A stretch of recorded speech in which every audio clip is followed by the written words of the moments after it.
It was a chilly autumn night when Daniel and his two friends, Claire and Mike, decided to take a long drive to clear their minds. The trio had been feeling restless in their small town, and the open road seemed like the perfect escape. Daniel suggested they drive through a lesser-known route through the forest, an old highway that hadn't been used much in years. As they drove deeper into the woods, the radio lost its signal, and the air seemed to grow colder. The thick canopy of trees blocked the moonlight, leaving the road ahead illuminated only by the car's headlights. The sense of isolation was thrilling at first, but soon an unsettling silence fell over them. Claire noticed the first sign of something strange. A woman standing by the side of the road. She wore a tattered white dress, her hair hanging in disarray over her face. "Did you see her? Should we stop?" Claire asked nervously, but Daniel shook his head. "It's probably nothing. Let's keep going." Minutes later, the same woman appeared ahead of them, standing in the middle of the road. This time, Daniel had no choice but to slow down. As the car approached, the woman suddenly vanished. Mike, sitting in the back seat, let out a nervous laugh. "This has to be some kind of prank, right?" They drove on, the atmosphere inside the car thick with tension. Then they heard it, a faint tapping on the rear window. Mike turned around, but there was nothing there. The tapping grew louder, echoing through the silent forest. Daniel stepped on the accelerator, determined to get out of the area as quickly as possible. Suddenly the car's engine sputtered and died.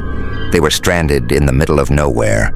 The three of them got out to check the engine, but they couldn't find anything wrong. Then Claire pointed to the woods. "Look, over there." In the shadows, they saw figures, tall, thin, and unnaturally pale. They stood perfectly still, watching them. The trio scrambled back into the car, locking the doors. Daniel tried to restart the engine, his hands trembling. The figures began moving closer, their faces obscured, but their intent clear. Finally, the car roared to life, and Daniel floored the gas pedal. As they sped away, one of the figures slammed its hands against the car, leaving a bloody handprint on the window. They didn't stop driving until they reached the outskirts of the town. When they finally felt safe enough to pull over, they noticed something chilling. The bloody handprint on the window had faded, but words were scratched into the glass. "You can't escape." The next day, Daniel took the car to a mechanic, hoping to explain away the scratches. But the mechanic found something else.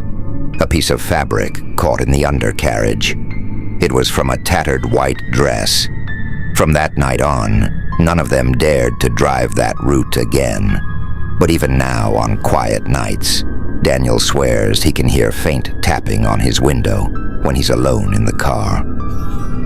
After that terrifying night, Daniel, Claire, and Mike tried to move on with their lives, but the events from the drive refused to let them go.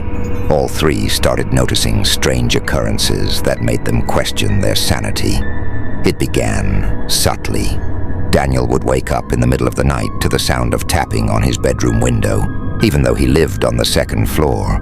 Claire started seeing fleeting glimpses of a woman in white standing in her backyard, always disappearing before she could get a clear look. Mike, however, had it the worst. He often woke up gasping for air, feeling as if someone was sitting on his chest, whispering incoherent words into his ear. Determined to make sense of their ordeal, the trio decided to meet and discuss what was happening. They gathered at Mike's house, their faces pale and voices shaky as they shared their experiences. "This isn't normal," Claire said, gripping her coffee mug tightly. "We need to figure out what's happening. It's that woman. It's like she's following us." Mike nodded. "I think she's tied to that road." Maybe we disturbed something that night. Daniel hesitated before speaking. I've been doing some research. That highway we took, it's called Hollow Ridge. There are old stories about people disappearing there, sightings of a woman in white. She's supposed to be the ghost of someone who was killed in a car accident decades ago. What do we do now? Claire whispered. Daniel pulled out a map of the area. I found an abandoned church near the highway. Some say it's where she's tied to. If we go back, maybe we can figure out how to end this. Reluctantly, they agreed to return. Armed with flashlights, a camera, and a sense of dread, they set out for Hollow Ridge once again.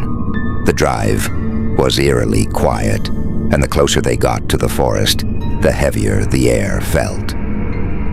When they arrived at the church, it was nearly midnight. The building was in ruins, its wooden structure rotting and covered in moss. As they stepped inside, the air grew colder, and a faint, inexplicable sobbing sound filled the space. They followed the sound to the altar, where they found an old dusty photograph of a young woman in a white dress. The resemblance to the apparition they had seen was undeniable. Next to the photograph was a rusted locket. Inside there was a piece of paper with the name Lillian and a date, October 23rd, 1978. That must be her, Claire whispered. But why is she haunting us? Before anyone could answer, the doors of the church slammed shut, and the sobbing turned into a guttural scream. The temperature plummeted, and their flashlights flickered. A shadowy figure materialized at the far end of the church, its outline unmistakable. "It's her," Mike shouted. The figure started moving toward them, its steps slow but deliberate. The trio panicked, backing away toward the door. As Daniel fumbled to open it, the woman raised her hand and pointed at them. "You can't leave," her voice echoed, layered with malice and sorrow. Daniel managed to shove the door open, and they bolted out into the night. As they ran, Claire turned back and saw the woman standing in the doorway, her eyes glowing red.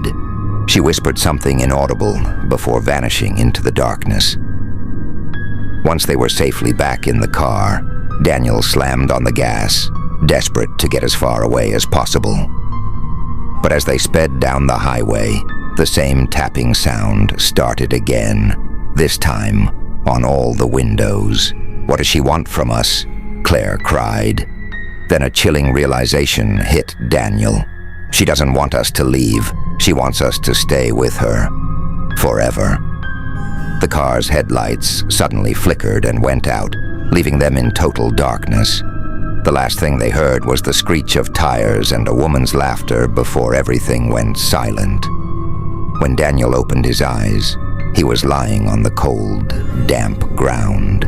His ears were ringing, and the faint sound of Claire's voice reached him through the haze. Slowly sitting up, he realized they weren't in the car anymore. Instead, they were in the middle of the woods, surrounded by a suffocating darkness that seemed to press against them. "Daniel, over here," Claire called out. Her voice was trembling, and when Daniel turned, he saw her kneeling beside Mike, who was unconscious and bleeding from a gash on his forehead. "What happened? Where's the car?" Daniel asked, his voice hoarse. "I don't know," Claire whispered. "We crashed. But when I woke up, the car was gone. It's like it just vanished." Daniel helped Claire lift Mike, who groaned as he came to. "Where are we?" Mike asked weakly, clutching his head. Before Daniel could answer, they heard it, a low, guttural growl echoing through the trees. It didn't sound like any animal they knew. The three froze, their breaths catching as the growl grew louder, circling them. "We need to move," Daniel said, his voice firm despite the fear tightening in his chest. They stumbled through the forest, the oppressive darkness making it hard to see. Every step felt like a struggle, the ground beneath them uneven and slick with moss. The growling persisted, sometimes close, sometimes far, as if whatever was stalking them was playing a game. After what felt like hours, they stumbled upon a clearing. In the center stood an old, rusted signpost. When they approached, they saw the words etched into the metal, "Welcome to Hollow Ridge Cemetery." Claire's stomach turned. "Why are we here? We didn't come near a cemetery on the way." Before anyone could respond, the air around them grew icy, and the woman in white appeared at the edge of the clearing. Her face was pale and hollow, her eyes dark pits that seemed to suck in the light. "You shouldn't have come back," she hissed, her voice reverberating unnaturally. Daniel stepped forward, his voice trembling. "What do you want from us? Why are you doing this?" The woman's expression twisted into something between sorrow and rage. "They left me, alone, forgotten. Now no one leaves." As she spoke, the ground beneath their feet began to shift. Tombstones erupted from the earth, their jagged edges glowing faintly in the dark. The names carved into them were unfamiliar, but one sent a chill down Daniel's spine. Lillian Harper, October 23rd, 1978. "It's her grave," Claire whispered, clutching Daniel's arm. "We need to put her to rest," Daniel said, his mind racing. "Something is keeping her tied here." Mike groaned, still weak but alert enough to join the conversation. "How? We don't even know what she wants." The woman began to move toward them, her form shifting and distorting. The ground trembled with each step she took. Desperate, Claire pulled the locket from her pocket, the one they had found in the church. "Is this what you want?" Claire shouted, holding the locket high. The woman froze, her form flickering like a dying flame. For a moment, her hollow eyes seemed to soften, and her voice wavered. "Home. Bring me home." Daniel remembered the map. "The church. That's where she died. We have to go back." They sprinted through the woods, the woman's ghostly wails echoing behind them. The forest seemed to twist and turn, disorienting them, but somehow they found their way back to the ruins of the old church. Once inside, Claire placed the locket and the photograph on the altar. "Please, we're sorry," she said, her voice shaking. "We didn't mean to disturb you." The room grew eerily silent, and for a moment it seemed like nothing had changed. Then, the ghost appeared in front of them, her form more solid than before. She reached out, her fingers brushing the locket. A single tear rolled down her cheek as she whispered, "Thank you." Her body dissolved into a swirl of light, and the oppressive energy that had surrounded them lifted. The church grew quiet, and the faint sound of birdsong reached their ears, a sign that dawn was breaking. Exhausted but relieved, the trio left the church and found Daniel's car waiting for them on the road, untouched and running. As they drove away, no one spoke, the events of the night too surreal to process. But as they reached the edge of town, Daniel glanced in the rearview mirror. For just a moment, he saw the woman in white standing at the edge of the forest, watching them leave. This time she wasn't angry. She was smiling. Weeks had passed since their harrowing experience, and life had seemingly returned to normal. Daniel, Claire, and Mike had kept their promise to each other. They would never speak of that night again. The locket, the church, and the ghostly woman felt like fragments of a distant nightmare. But nightmares, as they would soon learn, have a way of resurfacing. It began subtly. Daniel, now back to his usual routine, started noticing things in his apartment that didn't make sense. Lights flickered despite no electrical issues. Doors creaked open in the dead of night, and objects, keys, books, his phone, would move from their places. At first, he dismissed it as exhaustion, but then came the whispers. Late at night, as he lay in bed, he would hear her voice. Soft at first, then louder, more desperate. "Help me. You promised to help me." Claire had her own troubles. She began dreaming of the woman in white every night. The dreams always started the same way.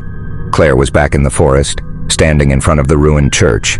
The woman would appear, pointing to something Claire couldn't see, and every time she would wake up in a cold sweat, her chest tight with fear.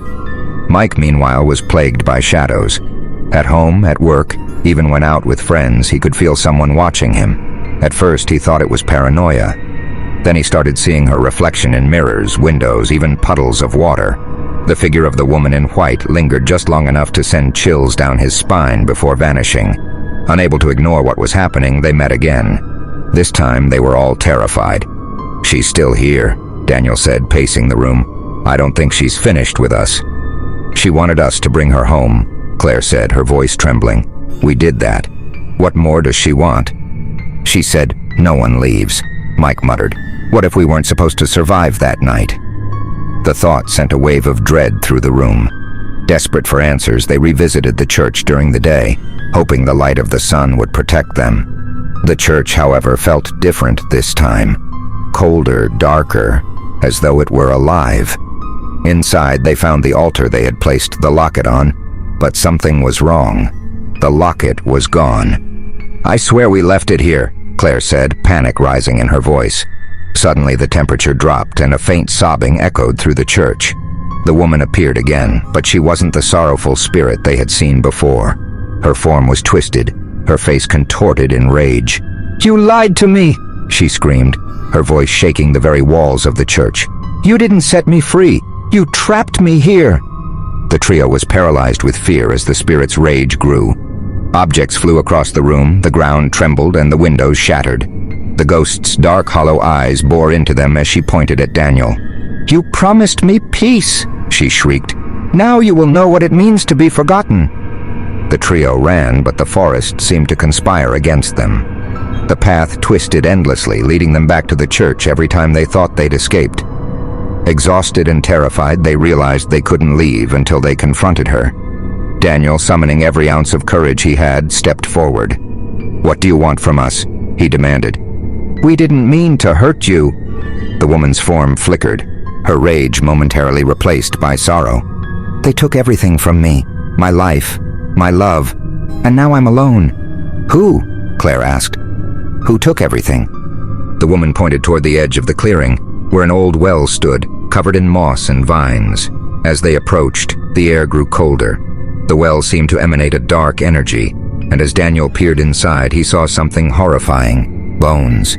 Human bones, dozens of them piled at the bottom. "This is where they buried her," Claire whispered, horrified. Daniel looked at the woman. "We'll fix this. We'll make sure people know what happened to you." The woman stared at them for a long moment before nodding. Her form began to fade, but her final words were chilling. "Make them pay, or I'll be back." The trio reported the well to the authorities and the remains were recovered. As investigators worked, they uncovered a dark history. The well had been used by a serial killer decades ago to dispose of his victims. Among the remains was a set of bones confirmed to belong to Lillian Harper, the woman in white. For a time, the haunting stopped. Daniel, Claire, and Mike tried to move on, but they knew the truth. They had made a promise to Lillian, and she was watching. One night, Daniel received a call from Claire. Her voice was trembling. "Daniel, I think it's starting again. I heard her voice. She said we haven't done enough."